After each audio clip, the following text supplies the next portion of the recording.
آپ نے جو فرمایا کافی میرے واقعی انسانیت کے لحاظ سے لیکن اگر ہم اسے تھوڑا سا پیچھے لے جائیں 1400 سال پہلے، ہم سب یہ جانتے ہیں کہ اسلام سے پہلے مکہ جو تھا وہ بت خانہ، اس میں میرا جہاں تک میرا یہ کہا جاتا ہے کہ 360 بت وہاں موجود تھے، اور فتح مکہ کے بعد وہ سارے بت توڑ دیے گئے. تو کیا وہ لوگ اس وقت جو وہاں مکہ میں موجود تھے اور جو ان بتوں کو مانتے تھے، کیا ان کو آپ مینورٹی نہیں کہیں گے؟ ان کے ریلیجیس رائٹس کے بارے میں آپ کا کیا خیال ہے؟ تشریف رکھیے. آپ نے جب اس مسئلے کا علمی طریقے سے مطالعہ کیا ہوگا تو آپ نے اور بھی دلچسپ بات دیکھی ہوگی کہ وہی لوگ جنہوں نے رسول اللہ کے ساتھ کھڑے ہو کر کعبے کو بتوں سے صاف کر دیا، وہی اس عرب سے باہر نکلے. باہر نکل کر وہ بتوں کے محافظ بن گئے. بامیان کے بت جو طالبان نے کئی برس پہلے توڑے تھے، یہ بت انہوں نے دیکھے تھے. ان کے آنے سے 720 سال پہلے نصب کیے گئے تھے. پھر آپ نے یہ بھی حیرت سے شاید دیکھا ہو کہ جب عمر بن العاص نے مصر فتح کیا تو کسی سپاہی نے جوش میں آ کے سیدنا مسیح علیہ السلام کا بت جو چوک میں لگا ہوا تھا اسکندریہ سے، اس کی ناک توڑ دی. عمر بن العاص نے لوگوں سے کہا کہ اس کو تلاش کرو.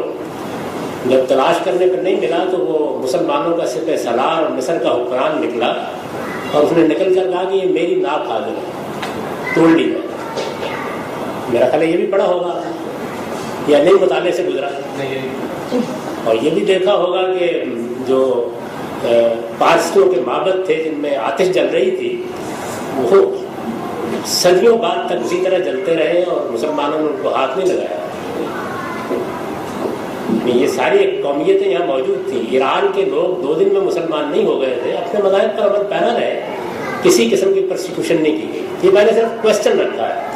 اگر اس کو آپ اپریشیٹ کر گئے ہیں کوشچن کو تو اب میں جواب دیتا ہوں آپ کی بات کا.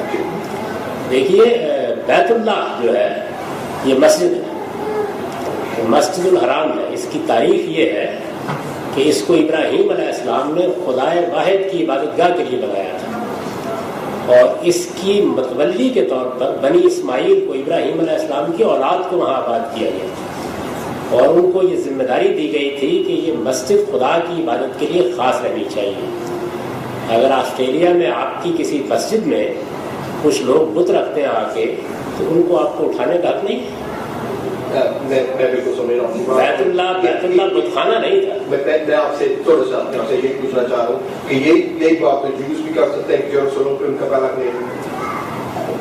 جی مسلمان تو بعد میں آئے، یروشلم پہ ان کا پہلا کلیجہ مسلمان تو بعد میں آئے، یہ بات وہ جوز بھی کہہ سکتے ہیں. اس کو کبھی ہم نے انکار نہیں کیا.